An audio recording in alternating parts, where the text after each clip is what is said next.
Whole life insurance. Is it the silver bullet for everything, or just another overhyped financial fad?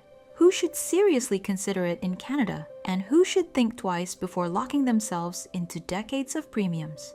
In today's episode of The Good, the Bad, and the Ugly, we're unpacking every detail of whole life insurance in Canada so you can make the right decision for your money, your family, and your future. Let's get into it.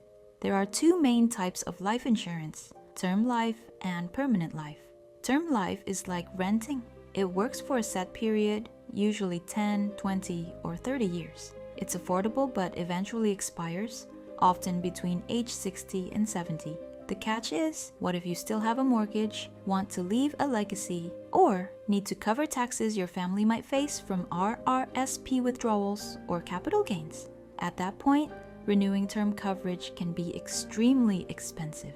Permanent life insurance, specifically whole life, works differently. It covers you for life, and most plans include a cash value account you can access while you're alive. Yes, premiums are higher, but so are the guarantees. The magic word here is guarantee. A properly set up whole life policy offers at least 5 of them. First, it lasts for your entire life. Whether you pass away at 50 or 100, your family gets the benefit, and many policies even have an increasing death benefit over time. Second, your premiums are locked in for life, no surprise hikes. Third, you can choose flexible payment terms, like paying it off in 5, 10, or 20 years, and enjoying lifetime coverage without more bills. Fourth, your cash value grows tax-sheltered every year. Unlike a TFSA with its $7,000 annual limit in 2025, the tax-sheltered space in whole life grows with your coverage amount. Fifth, your returns are stable. You get a guaranteed growth rate plus dividends from the insurer's investments, often mortgages, bonds, and term deposits. Even when the stock market dropped 20 to 30% in 2022, whole life dividends still paid around 5 to 6%. And as of 2025, those rates remain steady. Here's the key: your cash value never goes down. Need cash for an emergency or an opportunity? You can withdraw or borrow against your cash value. Loans don't trigger taxable income, but they do if it's above the ACB. Repayment can be flexible, and unlike a home equity line of credit, there's no credit check or risk of your collateral losing value.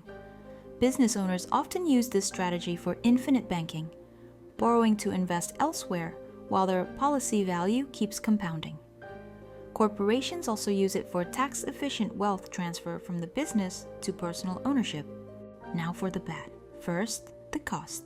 For a healthy 40-year-old with $250,000 coverage, a Term 30 policy is about $500 a year. A universal life policy is about $2,000. A whole life policy? Around $4,000 a year. That's a big jump, and not every budget can handle it. Second, returns can feel modest. Dividends of 3 to 5% a year are solid but may seem slow compared to 8 to 10% in stocks or real estate. If you're young and chasing aggressive growth, whole life probably won't meet your expectations. Third, transparency is limited. Unlike universal life, you can't see exactly how your premium is split between insurance and investment, and you can't choose the investments. Fourth, there's the commitment. Like a mortgage, payments must be made regardless of your circumstances. Some policies let you use dividends or borrow from your cash value to cover premiums, but that's still a decision you have to manage. Now the ugly part: the product isn't the problem, it's how it's sometimes sold. Some advisors oversell whole life for the commission, using examples from the 1990s when dividend rates were 15%.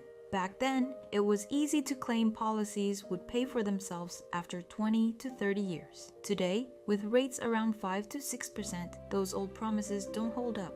And the truth is, whole life isn't designed for the average Canadian. It's best for people with significant wealth who need to protect and transfer assets efficiently.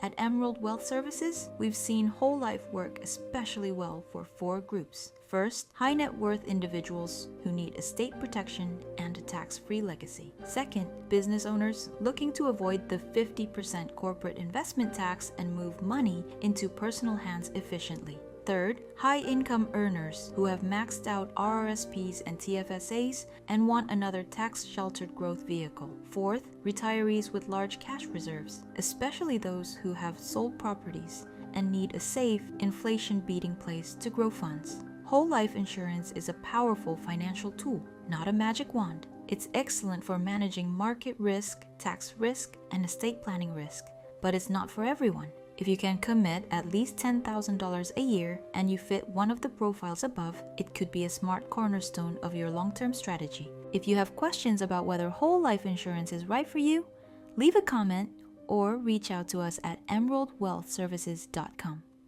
We're here to help you find the right fit for your life and your goals. And don't forget to subscribe for more insights on how money works and how to make it work for you.